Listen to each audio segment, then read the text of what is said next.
Get off the field successfully. We didn't give up a lot of points early, but what ended up happening, I think he calls it NASCAR.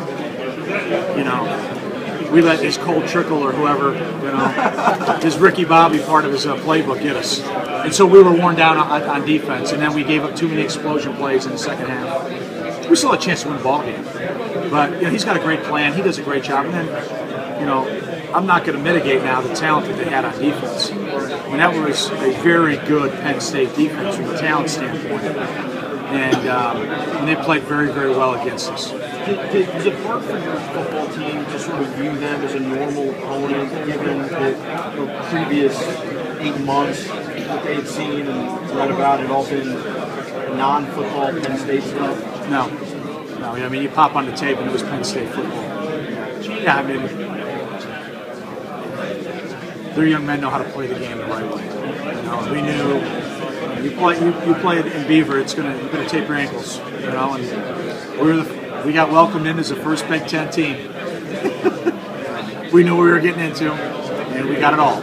You know, we were ranked, and it was not a good job by me and our staff helping our guys execute the moment. It was a great job by Billy and the staff, a great job by their young men. So I liked the way we responded from that game. We came back and won the next week. But our team learned a lot that game about ourselves and about how we needed to execute better early and how that was going to impact us in the fourth quarter.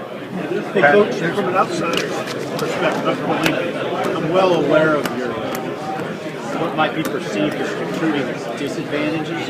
What are the main advantages? Well, I'm not sure what our disadvantages are, but our advantages, without question, number one, are there's no school in the country that can say they're the #1 academic school. Well, obviously, our U.S. News and World Report, all those rankings are one thing. Thanks, brother.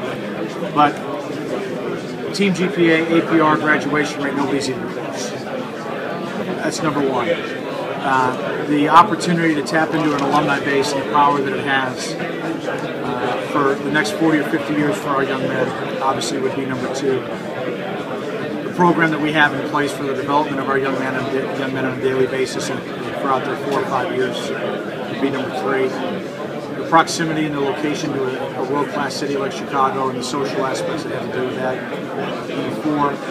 Number five, the opportunity to compete at the highest level and play Big Ten football would be number five. And then from 6 through 100, I'm not sharing because of trade secrets. So there's a lot that goes into it.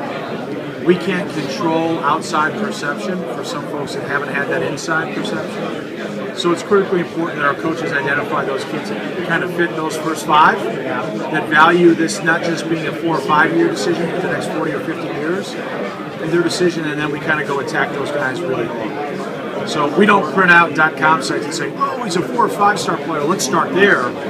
We more print out who do we identify that fit our program based on the relationships with the high school coaches that we can trust.